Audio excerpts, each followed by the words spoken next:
While cycling, we relied on a different kind of fuel to keep us moving: calories. Eating vegetarian food means lightening your ecological footprint. Many people in Taiwan are vegetarian, and we soon learned that vegetarian restaurants were identified by a reverse swastika, an ancient Buddhist symbol. We feasted on a tasty and diverse selection of tofu offerings. Fruit stands kept us going. As a former city councilor, I was fascinated to see the lively, colorful election campaigns that were underway in Taiwan.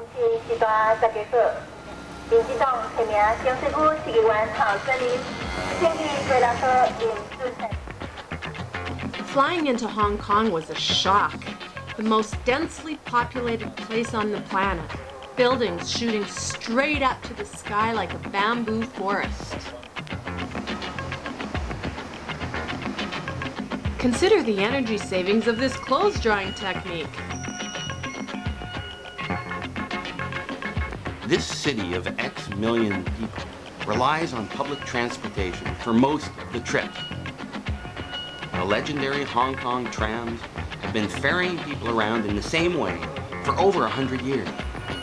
And the Star Ferry is a graceful and breezy way to get from Kowloon to Central. The Peak Tram takes you high above the freight.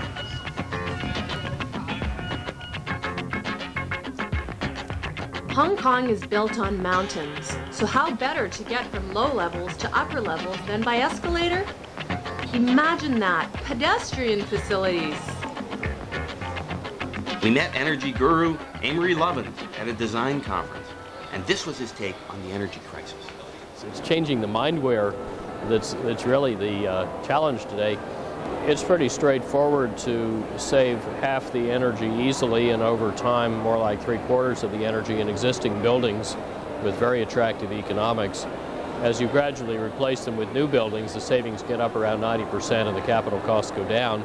And that's going to give us better lives and a stronger economy as well as a sounder environment. Far from the pollution of downtown Hong Kong, we were lucky to discover the car-free paradise of Lama Island, a 40-minute ferry ride from Hong Kong's bustle. We lived in Gaia Valley, sharing the cabin with spiders and geckos.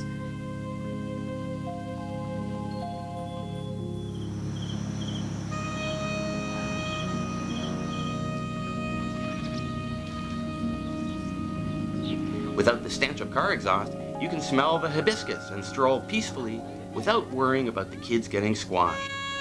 8,000 people live on Lama Island, moving around by foot and by bike. Paradise, though, had a wrinkle. 3 giant smokestacks from a massive electric power plant. The plant was burning 3.5 million tons of coal each year, and they were planning to expand.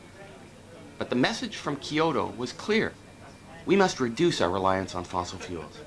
We helped bring together a coalition of environmental groups and citizens to say no to the expansion. The group, Act Now, was formed and distributed information,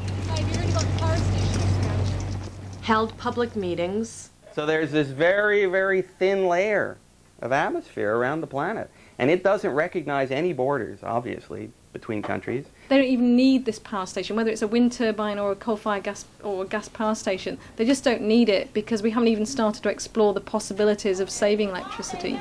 And rallied politicians against the company's plans. We want clean air! We want clean air! To date, the expansion is still on hold. No more power plants! No more power plants! Solar power has tremendous potential for Hong Kong and for the world. A very normal homeowner who can just stick the photovoltaics on their building, and they could quite happily generate enough electricity during the day to use for their electrical needs. These panels are clean and they generate electricity without the use of fossil fuels. So no fossil fuels, no harmful effects to the environment. Often, it takes some activism to push society to change. So we, along with some Chinese animal rights activists and Helen Steele, noted anti-McDonald's activist, organized the first ever Hong Kong protest at the busiest McDonald's in the world. I've always really had a strong sense of outrage at the way that multinationals and governments treat people and how the environment's treated and how animals are treated. London Greenpeace initiated a campaign against McDonald's in the mid-1980s, basically drawing attention to the company's reliance on the exploitation of people, animals and the environment to make its profits. And about 4 years after that, McDonald's issued writs against some of the people involved in the group. It was part of a long-running campaign by them to try and silence their critics by the use of legal intimidation. But we decided that we'd fight the case, and I think effectively the tables were turned and McDonald's found themselves on trial with their business practices under, ever greater scrutiny in the witness box. Okay. What's wrong with McDonald's, the most famous leaflet in the world? What's wrong with McDonald's? People became really outraged, and it did become a very big free speech issue. People do have a right to criticise the powerful organisations that operate in society today. McDonald's are a bully. They've got to be stood up to. But the whole campaign around the world has really shown what people can do if they're organised and determined. They can take on the most seemingly powerful organisation and win.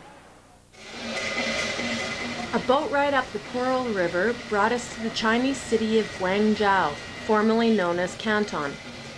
Our bikes were in good company. The bicycle still ruled on the busy Chinese streets, and bike repair was easy to find. We found ourselves in the market, chock full of animals destined for Chinese traditional medicines. Everything from lizards to cats were on sale, and we were angrily scowled at when we tried to film a vendor illegally selling a bear's paw and gallbladder. Many species of wild animals throughout Asia are being pushed to extinction to satisfy people's demands for traditional medicines, even though non-animal alternatives are available. In China, we were illiterate. We couldn't read train schedules or maps. With our compass, we headed west, and with a bit of luck, we overcame the language barrier with hand gestures and lots of smiles. Hey, okay,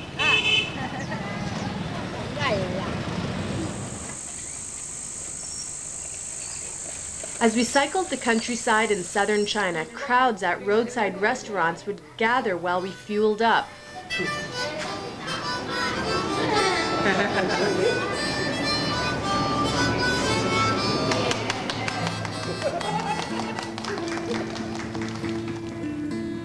We were riding in rice country.